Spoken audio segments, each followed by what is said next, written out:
モサクと彼の見習いミノキチは雪に覆われた森を歩いていました。寒い夜でした。彼らは広い川に来ましたが、ポトは反対側にありました。フェリマンはいなくなりました。彼らは川を渡ることができなかったので、近くの小さな小屋にとどまりました。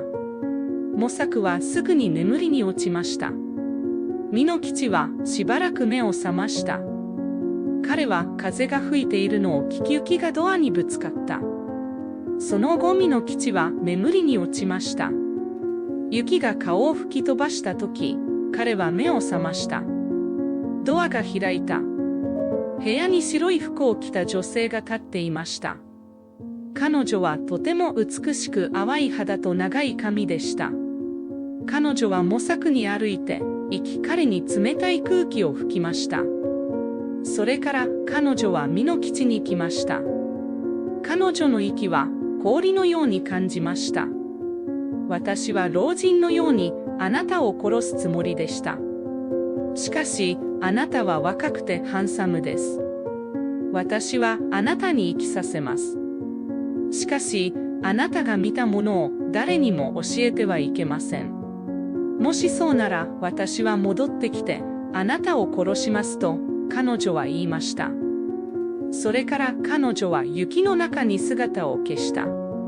ミノキチはモサクに呼びかけたが、彼は答えなかった。彼は手を伸ばして手に触れた。氷のように寒かった。モサクは死んだ。次の冬ミノキチは雪という少女に会いました。彼女は親切で優しかった。彼女は仕事を探していると言った。ミノキチは彼女をとても気に入りました。彼は彼女が結婚しているかどうか尋ねた。彼女はのと言ったので、彼は彼女に滞在するように招待しました。後に彼らは結婚しました。雪は多くの子供たちを出産しました。彼らはすべて雪のように美しく清白かった。村の誰もが雪が好きだった。ミノキチの母親でさえ、彼女が亡くなる前に彼女を称賛しました。ある夜雪は神のランプの光で塗っていました。ミノキチは彼女を見て小屋で女性を思い出した。雪、あなたは私が若い頃に私が見た誰かを思い出させてくれます。彼女は白を着て息をして私の主人を殺しました。彼女は人間ではありませんでした。しかし今夜あなたは彼女のように見えますと彼は言いました。雪は砲声を落としました。彼女の顔は変わりました。私はその女性でした。私は雪女です。あなたはあなたの約束を破りました。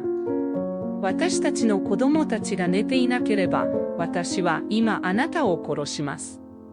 あなたがそれらを傷つけたなら、私はあなたを戻って殺しますと、彼女は言いました。それから彼女は霧に変わり煙突を通り抜けました。彼女は二度と戻ってこなかった。